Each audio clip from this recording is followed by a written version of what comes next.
Nigo yabaritko lyabenekera matemu akirasi gya gatano narimo kirasi gya kyenda nabo igo kirasi 12 nigo agenrete kero ayo kyenda na isano nemo achakabene kurwa ase chinsemo imo nesko yagusi no tebasinsi ya Kenya.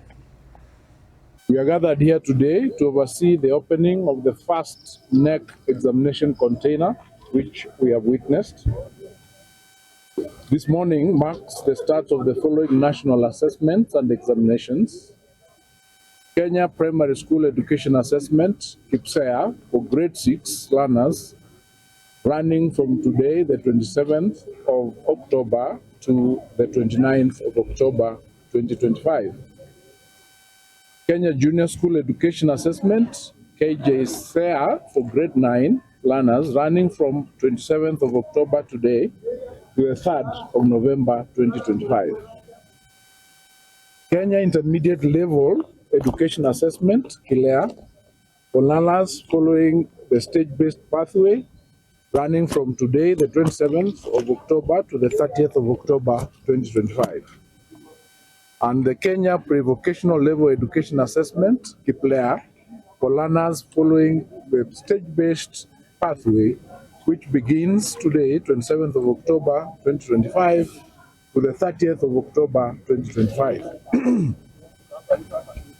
The Kenya Certificates of Secondary Education, KCSE examination, is already underway, having started earlier last week with the French, German, and Arabic oral examinations, Kenya Sign Language, Home Science, and Music.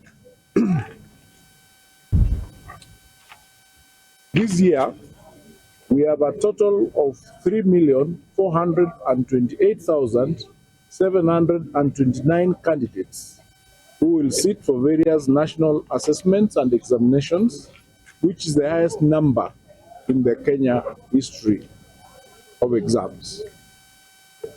The numbers are as follows. For KPSEA, we have 32,843 centers with 1,298,089 candidates.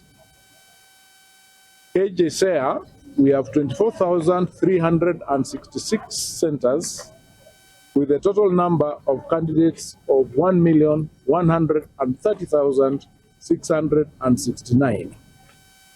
For KCSE, we have 10,771 centers with a total number of 996,078 candidates. KILEA, we have 391 centers with a total number of 2,414 candidates.